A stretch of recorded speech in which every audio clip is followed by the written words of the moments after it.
Sejam bem-vindos ao canal. Fiquem agora com o resumo de sexta-feira, 26 de abril da novela A Terra Prometida. Inscreva-se e deixe o seu like. Adonisedec continua sua conversa com as caveiras. Ele expressa que o que antes era apenas atração se transformou em uma paixão avassaladora por Ula, declarando sua determinação em conquistá-la a qualquer custo. Afirma que apresentará Ula à sua mãe e critica sua esposa, dizendo que planeja resolver as coisas com ela e se separar, pois acredita merecer a felicidade. Makir relata que já investigaram toda a região sem sucesso. Eldad expressa o desejo de retornar logo à melhor opção. Salmon lembra sua promessa a Josué de não retornar a Gilgal sem informações. Huni assegura que não descansarão até encontrarem Samara. Samara começa a colocar seu plano em prática. Ela diz a Aruna que deseja ir até o altar erguido para orar e agradecer por ter se libertado dos raptores. Aruna elogia a ideia de Samara, que também deseja pedir pela cura de Tobias. Aruna concorda em acompanhá-la desde que sob escolta, conforme exigido por Josué para garantir sua segurança.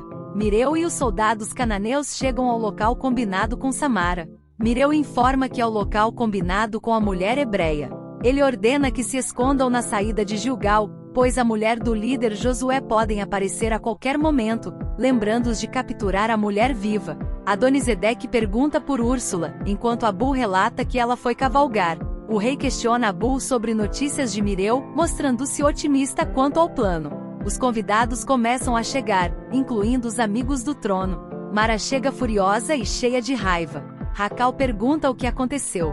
Mara responde que não suporta ver sua linda filha casada com Eloi e deseja um feitiço mais poderoso. Racal explica que existem feitiços mais fortes, porém difíceis de executar. Ele sugere que Mara precisa aprender mais sobre o Deus de Canaã, mas ela recusa.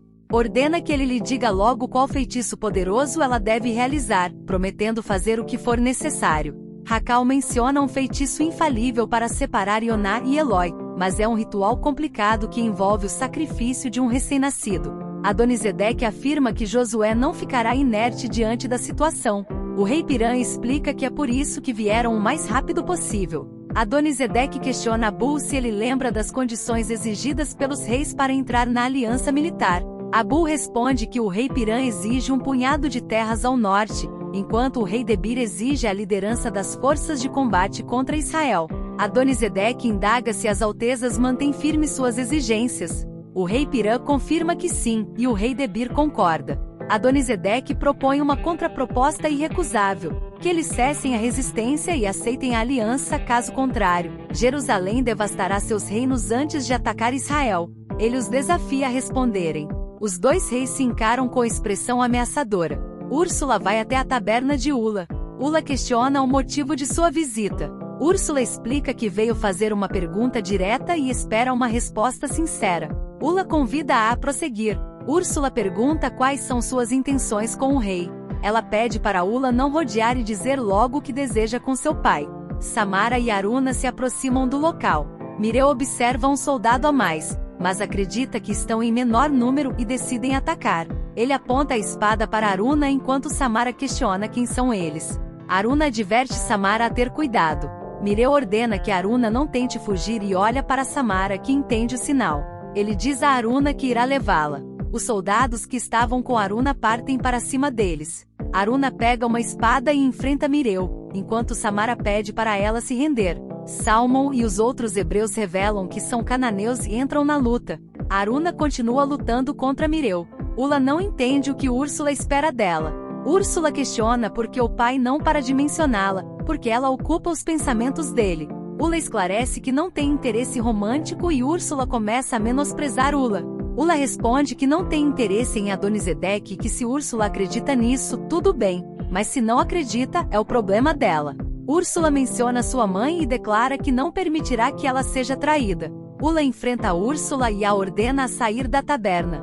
Úrsula questiona quem ela pensa que é, e Ula responde que é a proprietária da taberna, ordenando-a a sair. Ela simplesmente diz que pode mandar cortar sua cabeça.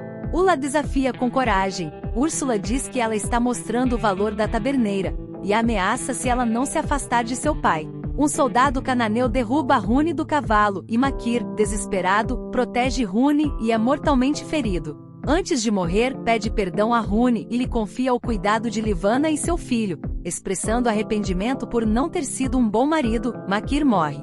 Hune lamenta sua morte, enquanto Aruna continua lutando contra Mireu, que percebe a desvantagem e ordena a retirada, chamando seus homens de covardes. Salmon pergunta se estão bem, e Aruna agradece por terem chegado a tempo de ajudar, embora tenha lidado com a situação sozinha.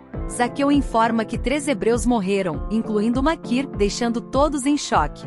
O rei Piram questiona se Adonisedeque está impondo um acordo pela força, e o rei Debir pergunta se é uma ameaça de guerra. Adonisedeque responde que não adianta tentarem ganhar tempo, pois a resposta certa será aceitar entrar em sua coalizão sem ganhar nada em troca.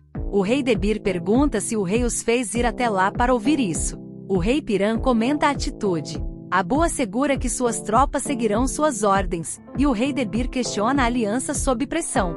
Adonisedeque deixa claro que preferem ser aliados, mas se preferirem ser inimigos, que o declarem até o dia seguinte. O rei Piram se recusa a ceder, enquanto Adonisedeque adverte que fará com que se dobrem.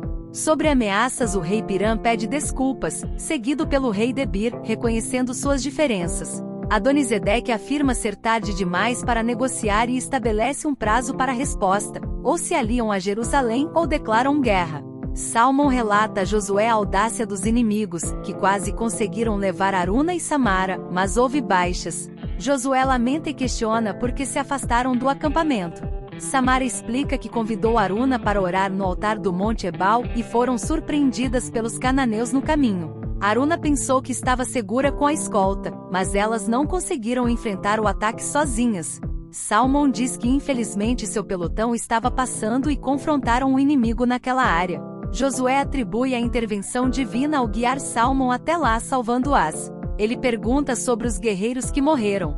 Salmon informa que 2 homens da guarda e o guerreiro Makir foram mortos. Josué expressa sua consternação, e Caleb fica desesperado. Josué afirma que Jerusalém será responsabilizada e questiona Samara sobre a ideia de orar em um local isolado, considerando suas experiências anteriores com os cananeus. Samara baixa a cabeça. O rei Piram questiona por que o rei Debir o levou até o templo.